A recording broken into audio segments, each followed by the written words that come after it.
Tinalo ang Lakers ngayon ng OKC sa rematch game na nangyari na to. Sa final score na 136-120, na-secure mismo ng OKC yung panalo dyan since nang ma-eject itong si Luka dahil sa pangalawang technical na na-commit nito.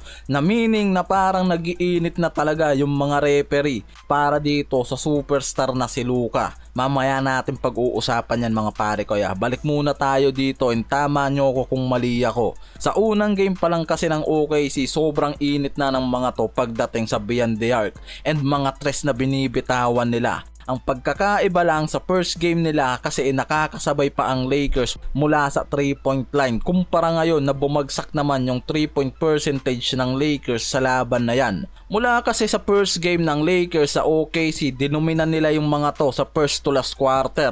Ang Lakers merong 15 threes na natala mula sa first half pa lang yan mga pare koy.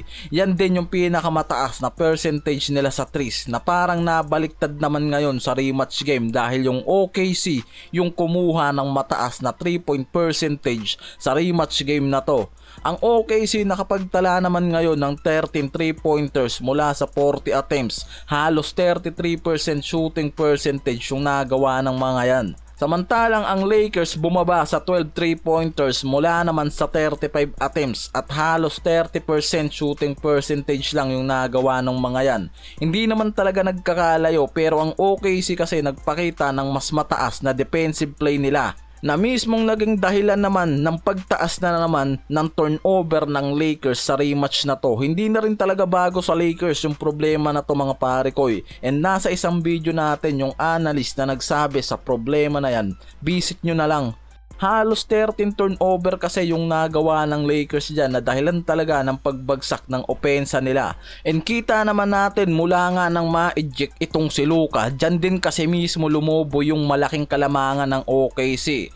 And na-take advantage ng mga to yung pagkawala ng main scorer na to ng Lakers. Hindi ko alam at parang mahirap na lang rin kasing i-criticize yung pagka-eject dito kay Luka mula sa technical na nakuha nito dahil sa fans. Yan yung pangalawang technical mismo na nakuha nitong si Luka at dyan din siya mismo in-eject and na-out sa game. Parang ang pinapalabas kasi talaga dyan umiinit na yung mga ulo ng mga referee dahil nga dito kay Luka. Dahil sa unang game pa lang meron na tong trinash talk na isang fans sa OKC. Hindi rin kasi talaga nila pwedeng hayaan lalo ang laban mismong nasa home court ang OKC. Kaya talagang naging criticize naman para sa mga Lakers fans yung naging calls na to ng referee dito kay Luka.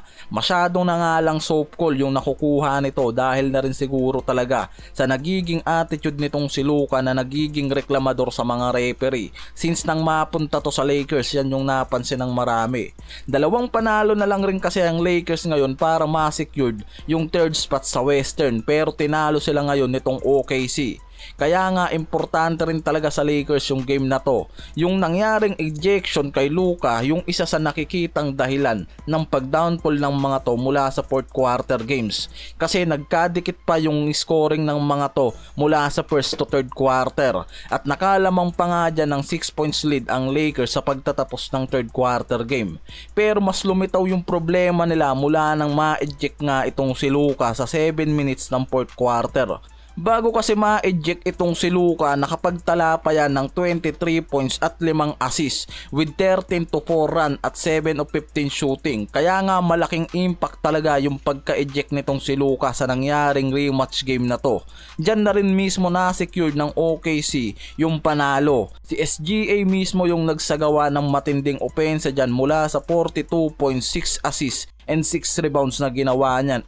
Home advantage plus referee advantage. Pero biro lang mga pare ko sorry na agad. Baka mabash tayo ng mga haters dyan. Meron na lang 3 games na natitira ang Lakers sa regular game na to. Mula sa Dallas, Houston Rockets and Trail Blazers. 2 sa 3 games na yan dapat makuha ng Lakers ang winning games para ma-secure nila ang third spot sa Western Conference sa pagpasok ng postseason games na to. Yan na lang rin kasi sigurado natin mga pare ko na dapat makapag-record ang Lakers ng 2-1 sa 3 games na yan.